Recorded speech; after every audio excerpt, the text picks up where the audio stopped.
नारी शक्तीचं प्रेरणास्त्रोत असलेल्या पुण्यश्लोक अहिल्यादेवी होळकर यांचं त्रिजन्मशताब्दी वर्ष राज्य सरकारकडून साजरं करण्यात येत असून या पार्श्वभूमीवर उद्या महिला दिनानिमित्ताने अहिल्यादेवींचा आणि महिलांचा सन्मान करणारा प्रस्ताव अहिल्यादेवी होळकर यांच्या मातृसंस्थेकडून थेट 9वे वंशज असणारे आणि राज्याच्या विधान परिषदेचे विद्यमान सभापती असणारे प्राध्यापक राम शिंदे यांनी आज विधान परिषदेत मांडला।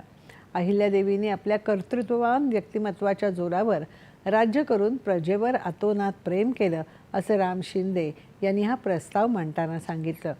महिलांचा सामाजिक आणि आर्थिक दर्जा उंचावण्याच्या दृष्टीने शासन महिला विकासाच्या विविध योजना राबवत असलं तरी महिला आणि बालकांवरील अन्याय अत्याचाराविरुद्ध विविध प्रतिबंधात्मक उपाययोजना करून न्यायाचं धोरण कार्यान्वित करून त्याची प्रभावीपणे अंमलबजावणी करण्याची गरज सभापतींनी व्यक्त केली।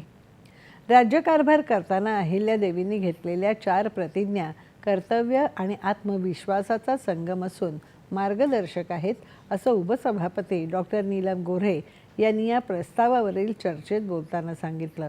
धर्मावर श्रद्धा असलेल्या मंदिरांचा जीर्णोद्धार केलेल्या अहिल्यादेवी स्त्रीमुक्तीच्या खऱ्या प्रवर्तक आहेत असे गौरवोद्गार गोऱ्हे यांनी काढले। स्त्री पुरुष समानता आणि स्त्रियांचा सन्मान ही माणुसकीची पहिली अट आहे असं त्या म्हणाल्या। महिलांचा सामूहिक सन्मान आणि दर्जा वाढल्याशिवाय महिला सक्षमीकरण शक्य नाही याकडेही त्यांनी लक्ष वेधलं।